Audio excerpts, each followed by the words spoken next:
আসসালামু আলাইকুম। সবাইকে শুভেচ্ছা জানাচ্ছি। মাসুম মাহবুব। পৃথিবীর যেই প্রান্ত থেকে যারা দেখছেন সবার জন্য আবারও শুভকামনা। চট্টগ্রাম, সাতকানিয়া, মানিক চৌধুরী দেখছেন, চট্টগ্রাম মিরসরাই থেকে দেখছেন। ওরে বাপরে! চট্টগ্রামের প্রচুর লোক দেখছেন। চট্টগ্রামের মাইজপাড়া থেকে কেউ দেখছেন? দেখছেন না, না? আমাকে অনেকে প্রশ্ন করেন মাইজপাড়া কি? মাইজপাড়া আসতেছি, ওয়েট করেন। দেখা হবে মাইজপাড়ার বন্ধুরা আমাকে কমেন্ট করবেন। কার বাসায় যাবো? দাওয়াত করবেন কিন্তু। ইলিশের বাড়ি চাঁদপুর থেকে দেখছেন। চট্টগ্রাম সন্দ্বীপ থেকে সন্তোষপুর থেকে জয় বাংলার লোক শুনছি। ওরে বাপরে বাপ! বাংলাদেশের জয় বাংলার লোক আছেন ভাই, আপনাকে স্বাগতম। সন্তোষপুর থেকে জয় বাংলার লোক শুনছে নাকি সন্দ্বীপের? ঠিক আছে ভাই, চলে আসবো সন্দ্বীপে জয় বাংলার লোক। জয় বাংলা, জয় বঙ্গবন্ধু। ভালো আছেন তো না? দর্শক চলেন আমরা কিছু গুরুত্বপূর্ণ খবরে যাই। আশা করি যে যেখান থেকে দেখছেন, সৌদি আরব থেকে দেখছেন, নড়াইল থেকে দেখছেন, ওয়েস্ট বেঙ্গল থেকে দেখছেন, ঢাকা থেকে দেখছেন, আসাম গৌরীপুর থেকে দেখছেন। গুড। প্যারিস থেকে দেখছেন, দিনাজপুর থেকে দেখছেন। জি ভাই, যে যেখান থেকে দেখছেন সবার জন্য আমার ভালোবাসা। আর আপনাদের হৃদয় থেকে আমার জন্য ভালোবাসা। প্রথম যে খবরটি দিয়ে শুরু করতে চাই সেটা হলো মার্কিন প্রেসিডেন্ট ডোনাল্ড ট্রাম্প ঘুমনের আগে একটা কথা বলেন। আবার ঘুম থেকে উঠে আরেকটা বলেন। মার্কিন গণমাধ্যমগুলো তার বক্তব্য প্রচার করে আর নিজেরাই হাসে। আল্লাহ! কোন বিপদে আছি? এমন এক প্রেসিডেন্ট আমাদের কেন দিছ, যে দেশের প্রেসিডেন্টকে নিয়ে পুরো পৃথিবীর মানুষ হাসে? অর্থাৎ কমেডি চরিত্রের জন্য এই মুহূর্তে পৃথিবীতে বিখ্যাত হয়ে গেছেন একজন ব্যক্তি, যার নাম ডোনাল্ড ট্রাম্প, নট ট্রাম্প। কি ঘটেছে শোনেন। মিস্টার প্রেসিডেন্ট তিনি বলছেন যে হরমুজ প্রণালী মার্কিন যুক্তরাষ্ট্র তার সকল শক্তি দিয়ে আটকে দিয়েছে। এখানে ঢুকতে হলে, বের হতে হলে আমেরিকার অনুমতি লাগবে। প্রথমে কি বলছেন? হরমুজ প্রণালী আমেরিকার নেভি, আমেরিকার নৌবাহিনী বন্ধ করে দিয়েছে। এখন তার পুরো কন্ট্রোলে। কেউ ঢুকবে না বের হবে সিদ্ধান্ত নেবে আমেরিকা। কে বলছেন? মার্কিন প্রেসিডেন্ট। গতকালকে লাইভে আমি আপনাদের একটা তথ্য দিয়েছিলাম, মনে আছে? যে আমেরিকার ওয়ারশিপ হরমুজ প্রণালীর কাছে আসে আর ইরান ধাবরানি দেয়। কিন্তু আমেরিকার গণমাধ্যম বলেছিল কি, সেই ওয়ারশিপটি হরমুজে ঢুকেছিল, তাই তো? আজকে ইরান একটা কয়েক মিনিটের বা আমি যতটুকু দেখলাম 40-45 সেকেন্ডের একটা ভিডিও রিলিজ করেছে ইরান। সেই ভিডিওতে ইরান প্রমাণ হাজির করেছে কি, ইরানের আইআরজিসি, ইরানের নেভি, ইরানের এয়ারফোর্স 3টি জায়গা থেকে তারা রেডিওতে কথা বলছেন। রেডিও যে এটা কি বলে, ট্রান্সমিটার নাকি বলে, কথা বললে কোথা থেকে কথা বলছেন তার ভয়েস রেকর্ড করা যায়। এবং দেখা যাচ্ছে সেখানে ইরান আমেরিকাকে বলছে কিছু সেকেন্ড পর ইরান আক্রমণ করতে যাচ্ছে। ওরা ওদের ভাষায়, ফার্সি ভাষায়, দ্রুত ওয়ারশিপ তুমি জায়গা চেঞ্জ করো, তোমাকে লাস্ট বারের মতো সতর্ক করা হচ্ছে, তুমি এই অঞ্চল ছেড়ে যাও।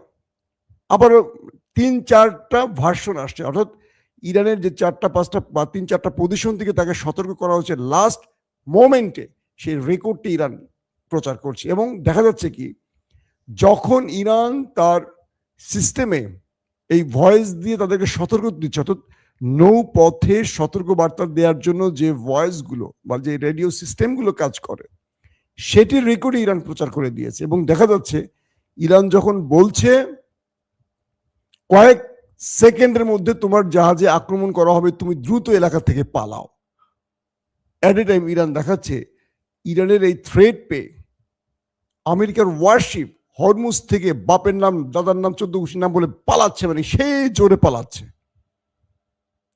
একদম সরাসরি ভিডিও এবং অডিও রিলিজ করে দিয়েছে ইরান। বলছে তোমাকে লাস্ট ওয়ার্নিং দিচ্ছি, হরমুজ থেকে পালাও। তোমাকে লাস্ট ওয়ার্নিং দিচ্ছি, মার্কিন ইউএস ওয়ারশিপ, তোমাকে লাস্ট ওয়ার্নিং দিচ্ছি, তুমি হরমুজ থেকে পালাও। ইরান বলছে ফার্সিতে। আর আমেরিকা বাপের নাম বলতে দে দৌড়, উঠে পড়ে দৌড় তার ওয়ারশিপ। একদম রেডিও ভয়েস আর ইরানের আমেরিকার ওয়ারশিপের পালানোর দৃশ্য অ্যাট এ টাইম রেকর্ড দেখিয়ে দিয়েছে ইরান তার মাধ্যমে, গণমাধ্যমে। তাহলে কি প্রমাণ হলো? মিস্টার প্রেসিডেন্ট ডোনাল্ড ট্রাম্প যে কথাটা বলছেন পুরো মিথ্যে ছিল। কালকেরটাও মিথ্যা, আজকেরটাও মিথ্যা। প্রশ্ন হলো, ডোনাল্ড ট্রাম্প বলছেন যে তিনি হরমুজ প্রণালী ব্লক করে দিয়েছেন, বন্ধ করে দিয়েছেন, তার কন্ট্রোলে আছে। তাহলে ইরানের দোষ ছিল কি? ইরান তো বন্ধ করে দিয়েছে, এখন তো তিনি খুলতে আসবেন, তিনি আবার বন্ধ করতে আসছেন কেন? ট্রাম্প যদি এই কমেডি ভালোবাসেন, আমার মনে হয় তার সাথে কি বলবো, ইউক্রেনের ভ্লাদিমির জেলেনস্কি তাকেও যোগ দিতে পারেন। তিনি ইউক্রেনের টিভিতে কমেডি শো করতেন, এখন তিনি সেই দেশটির রাষ্ট্রপ্রধান। দর্শক, আসলে গেমটা কোথায়? ওমান, পাকিস্তান, আরো যারা যারা যুদ্ধ মধ্যস্থতা অর্থাৎ যুদ্ধবিরতির পর শান্তি আলোচনার মূল মডারেটর ছিল, আলোচনার কেন্দ্রে ছিল, তাদের অনেকের অভিযোগ এখন উঠে আসছে বিভিন্নভাবে। ওমান বলছে, যখন আমেরিকা এবং ইরানের মধ্যে আলোচনা চলছিল যুদ্ধের আগে, আমেরিকা এই যুদ্ধ এড়াবার জন্য ইরানের সাথে কিন্তু কথা বলেছে। তাদের বক্তব্যে মনে হয়েছে যে আমেরিকা যুদ্ধটা আসলে চায় না, ইরানও যুদ্ধটা চায় না। তাহলে যুদ্ধটা লাগলো কি করে? অর্থাৎ আমেরিকা ইরানের সাথে আলোচনার টেবিল থেকে যখন হাসি মুখে কফি খেয়ে বিদায় নেয়, তখন একটি ফোন আসে ইসরায়েলের prime minister mister Netanyahu, Benjamin নেতানিয়াহুর। তিনি বলে দেন, মিস্টার প্রেসিডেন্ট ট্রাম্প, এই যুদ্ধ আমাদের করতেই হবে, এটি আমাদের জীবনের সর্বশেষ সুযোগ। আমাকে মোসাদ সকল তথ্য দিয়েছে। কি দিয়েছে? এই যুদ্ধ আমরা 2 থেকে 6 দিনের মধ্যে শেষ করে ফেলব, এবং আমরা ইরানের রেজিম চেঞ্জের জন্য ইরানের যিনি সর্বোচ্চ প্রধান আয়াতুল্লাহ আলী খামিনি এবং তার ক্যাবিনেট এবং আইআরজিসির শীর্ষ কমান্ডারদেরকে এক টার্গেটে একদিনে মেরে দিতে পারবো। মোসাদ আমাকে এই তথ্য দিয়েছে যে তাদের কন্ট্রোলে এবং তাদের অবস্থান তারা নির্ণয় করেছে। আপনি এখান থেকে সরবেন না, ইরানের সাথে আলোচনার মধ্যেই চলেন আমরা একটা অ্যাটাক করে বসি। Mister president mister Donald Trump নেতানিয়াহুর এই বক্তব্যে রাজি হয়ে গেলেন। যিনি যুদ্ধ করবেন না, ইরানের সাথে আলোচনার টেবিলে তার বাহিনী ছিল উইটকফ, তারপর জরার্ড কুশনার, তারপর কি বলে আরো যারা যারা তার সাথে আলোচনায় ছিলেন, মার্কো রুবিও, এরা অবাক হয়ে গেলেন যে ট্রাম্প আসলে সিদ্ধান্তটা কি নিলেন তার রাষ্ট্রের ক্যাবিনেট, সেনেট, কংগ্রেস কারোর সাথে না, কিংবা তার জেনারেলদের সাথে আলোচনা করেও না, ইসরায়েল বলেছে তাই। আমি ইংল্যান্ডে থাকা অবস্থায় কিছু বই পড়ার সুযোগ পেয়েছিলাম, মাঝে মাঝে লাইব্রেরিতে বসে। ওদের কাছে বিশাল বিশাল লাইব্রেরি, ভাই এইসব দেশে গেলে মাথা নষ্ট হয়ে যাবে, এত বইয়ের বিশাল বিশাল লাইব্রেরি, ওখানে উঠতে ইচ্ছে করে না। তো পড়তে গিয়ে আমার কিছু বই আমার নজরে পড়েছিল। আমার কিছু প্রিয় ব্যক্তি আছে, আমি যাদের সহযোগিতা চাই মাঝে মাঝে। সবাই মুসলিম, বিষয়টা এরকম না। ইংল্যান্ডে আমি একজন ব্রিটিশ ভদ্রলোককে পেয়েছি, তিনি আমাকে অবসর সময় আমরা কফি টফি খেতে বসলে কিছু হিস্ট্রি নিয়ে কথা বলতেন। তো বলতেন যে পশ্চিমা দুনিয়া, এই যে যত বড় শক্তিশালী দেশগুলো দেখো, আমেরিকা, ব্রিটেন, যাদের সূর্য অস্তমিত হতো না, এক জায়গা থেকে সূর্য উঠলো আরেক জায়গা থেকে সূর্য ডুবতো, কিন্তু পৃথিবীতে ব্রিটিশদের এত বড় সাম্রাজ্য ছিল, ফ্রান্স কলোনি ছিল, যত বড় বড় দেখছো, আজকে তারা একটি রাষ্ট্রের তালুবন্দী হয়ে গেছে, তারা চালায়। একটা সময় ব্রিটিশরা ইসরায়েল রাষ্ট্র তৈরি করেছে, আজকে ইসরায়েল ব্রিটিশকে চালায়, আজকে এই আমেরিকানদের এই দেশটি চালায়। তিনি বলছেন আমেরিকাতে আগামী 100 বছর না, আগামী 200 বছর না, আগামী 500 বছর পর কে প্রধানমন্ত্রী হতে পারে, প্রেসিডেন্ট হতে পারে, সেনা প্রধান হতে পারে, এগুলো কন্ট্রোল করে ওই একটি দেশ। এখন প্রশ্ন করবেন এটা কেমন কথা? 500 বছর পরে কারো কি 500 বছর পাবে? না। অর্থাৎ এমন একটি জুইশ সিস্টেম নেটওয়ার্ক তৈরি করা হয়েছে, তার বক্তব্য যে ধারাবাহিকভাবে ওদের অনেক কাউন্সিল, অনেক ভিতরে আমেরিকার মধ্যে, ব্রিটেনের মধ্যে বা ইউরোপের মধ্যে প্রচুর সংগঠন আছে, বিভিন্ন সেবামূলক নাম দিয়ে, কিন্তু এটা ওদের অর্গানাইজেশন, ওদের অর্থায়নে চলে। তো বলতেছে যে আমেরিকার কোন বিশ্ববিদ্যালয়ের কোন মেধাবী ছেলেটা একদম ইউনিভার্সিটির যে টপ র্যাঙ্কিং ইউনিভার্সিটিগুলোর এই মেধাবী ছেলেগুলোকে ওরা টার্গেট করে রাখে। সবচেয়ে পলিটিশিয়ান মানে পলিটিক্সে যারা এগিয়ে আছে ইয়াং, এদেরকে তালিকা থাকে, স্কুল লেভেল থেকে এদেরকে টার্গেট করা থাকে। কারা করে? ওদেরই মানে ওই নেতা কাকুর দেশটির লোক, ইহুদিদের বিভিন্ন এজেন্টরা। এরা একটা রুটিন মাফিক কাজ করে। এরপর উনি মরে গেলে ওনার রুটিনে আরেকজন আসে।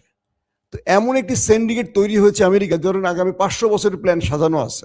তো 500 বছর তো কেউ বাঁচবেন, 100 বছর পরে যে মরে যাবে তারপরে আরেকজন আসবে, একদম রুটিন মাফিক একজন পরে একজন আসবে।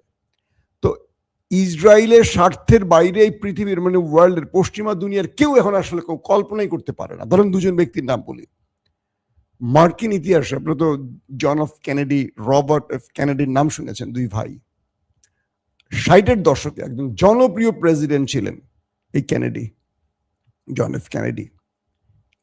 কি হয়েছিল তার ভাগ্যে? তিনি ছিলেন ইসরায়েলের নিউক্লিয়ার বোমা তৈরির বিরোধী। এটা হয়তো আপনারা অনেকে জানেন, অনেকে জানেন না। তার আরেক ভাই ছিলেন রবার্ট এফ কেনেডি। ইসরায়েল আমেরিকাতে যে গোপনে রাজনীতি করছে, গোপনে বিভিন্ন সংগঠন চালাতো, এটার বিরোধী ছিলেন তিনি। দুজনই ভাই, একজন প্রেসিডেন্ট, একজন আইন বিভাগে কাজ করতেন রাষ্ট্রের গুরুত্বপূর্ণ পদে। যখন 60-70 দশকের মাঝামাঝি, আপনাদের ইসরায়েলের বেন গরিয়ান বিমানবন্দরের নাম জানেন তো? বেন গরিয়ান কার নামে? ইসরায়েলের প্রধানমন্ত্রীর নামে। তিনি তখন প্রধানমন্ত্রী। তার সময়টিতে ডিমোনা নামের যে পারমাণবিক কেন্দ্রের কথা বলি না আমাদের খবরে, সেখানে বিদ্যুৎ প্ল্যান্টের নামে ওরা একটা প্ল্যান্ট তৈরি করছে। ওরা বলছে আমরা পারমাণবিক দিয়ে মানে পারমাণবিক বিদ্যুৎ কেন্দ্র বানাবো, ঠিক ইরান যেটা করছিল। এভাবে ওরা একটা নিউক্লিয়ার বোমা বানানোর জায়গা করছে আমেরিকাকে ফাঁকি দিয়ে। তো মিস্টার জন এফ কেনেডি তার কাছে তার সিকিউরিটি প্রধান জানিয়েছেন যে ইসরায়েল আর ইন্ডিয়া নিউক্লিয়ার বানাচ্ছে। এটা তিনি ঘোর বিরোধী ছিলেন। এটার বিরুদ্ধে তিনি বারবার ইসরায়েলকে চিঠি পাঠিয়েছেন, এমন করে ইসরায়েলেরকে সাহায্য করা টার্গেট করেছেন, বিভিন্নভাবে তিনি ব্যবস্থা নিয়েছেন। এরপর বেন গরিয়ান পদত্যাগ করলেন, নতুন রাষ্ট্রপ্রধান মানে প্রধানমন্ত্রী আসলো ইসরায়েলে। একটা সময় দেখা গেল ডালাসে জন এফ কেনেডিকে তার স্ত্রীর সামনেই প্রকাশ্যে গুলি করে মেরে দেয়া হয়েছে। কারণ মার্কিন ইতিহাসে তিনি সবচেয়ে বেশি চাপে রাখতো ওই দেশটিকে মানে কি নিউক্লিয়ার তৈরি করতে দেবেন। এবং তিনি বলতেন যে অধিকৃত অঞ্চল মানে ফিলিস্তিনিদের জন্য ইসরায়েল যেন জুলুমকারী না হয়, এটাকে তিনি চেষ্টা করতেন কন্ট্রোলে রাখার। মজার ব্যাপার, তার 5-6 বছর পর মেবি তার ভাই, যিনি ইসরায়েলকে আমেরিকার মধ্যে রাজনীতি করা, গোপন সংগঠন চালানো, বিভিন্ন নেটওয়ার্ক চালানো, এজেন্ট চালানোর কাজগুলিতে বাধা সৃষ্টি করেছিলেন বিভিন্নভাবে, তিনি যখন আবার নির্বাচনে দাঁড়ালেন, ঠিক তার ভাইয়ের মতো মার্কিন প্রেসিডেন্ট হওয়ার দৌড়ে ছিলেন। বিভিন্ন জায়গায় তিনি নির্বাচনের প্রাথমিক ভোটে এগিয়েছিলেন। এই নির্বাচনী ওয়ার্কের মধ্যে তাকে প্রকাশ্যে মেরে দেয়া হলো। দুই কেনেডি, দুই ভাই মারা গেল। এখন আপনারা বলেন যে তাকে আসলে মেরেছে কারা? এই দুজন ব্যক্তি কিন্তু একটি দেশের বিরোধী ছিল তাদের এই কর্মকাণ্ডের। এরপর থেকে পুরো আমেরিকা যত বড় পরাশক্তি হোক, তাদের চাবি বা তাদের মূল প্রাণ কেন্দ্র চলে যায় একটি দেশের হাতে। দেখেন বারাক হোসেন ওবামা, মুসলিম নাম না? ফ্যামিলিতে তার বাবা বোধহয় মুসলিম ছিলেন বা দাদি মুসলিম ছিলেন। তিনি অনেক কথা বলেছিলেন, ক্ষমতায় এসছেন। কি হয়েছে? তিনি ইসরায়েলের স্বার্থের বিরুদ্ধে এক পা এগুতে পেরেছেন। তারপরে দেখেন বিল ক্লিন্টন থেকে শুরু করেন, বারাক হোসেন ওবামা থেকে শুরু করেন, জো বাইডেন থেকে শুরু করেন, ডোনাল্ড ট্রাম্প থেকে শুরু করেন, মার্কিন ইতিহাসে কোনো প্রেসিডেন্ট কখনো ওই দেশটির বিরুদ্ধে যেতে পারে না। আজকে ইরানের সাথে যে লড়াইটা চলছে, পুরো লড়াইটা ওই একটি দেশ করাচ্ছে। আমি বলছি এগুলো মার্কিন পলিটিশিয়ানরা, মার্কিন কংগ্রেসম্যানরা, সিনেটর এখন বলতে শুরু করেছে, মার্কিন জেনারেলরা বলছেন ট্রাম্পের শাসন আমলের এই যে সপ্তাহখানিক আগে বা 10-20 দিন আগে তিনি অবসরে গেলেন, কাউন্টার টেরোরিজম গ্রুপের যিনি প্রধান, তিনি পদত্যাগ করে বলছেন এই যুদ্ধ আমাদের না, এটা ইসরায়েলের যুদ্ধ। কিন্তু হাস্যকর বা রহস্যজনক বা অলৌকিকভাবে বলবো, আমেরিকানরা যতটাই তাদের কি বলবো অপছন্দ করে, কিন্তু আমেরিকার পুরো সিস্টেমটা তাদের দখলে চলে গেছে। প্রেসিডেন্ট বলেন, সেনাপ্রধান বলেন, গোয়েন্দা প্রধান বলেন, সব ওই একটি দেশ কন্ট্রোল করে। ট্রাম্প নেতানিয়াহুকে বলেছে লেবাননে হিট না করতে, সে তোয়াক্কা করেনি, সে হিট করেছে। একটা পুচকে দেশ, মাত্র 1 কোটি বা তার কিছু বেশি লোক। পাকিস্তান 2টা পারমাণবিক মামলার কিছু খুঁজে পাওয়া যাবে না ওই দেশটার। বিশাল আমেরিকা তাকে ভয় পায়। বাংলাদেশে আমি আপনাদের অনেক লাইভে এই কথাগুলো বলেছিলাম। 5th কলাম চলছে এখন। 5th কলাম কি বোঝেন?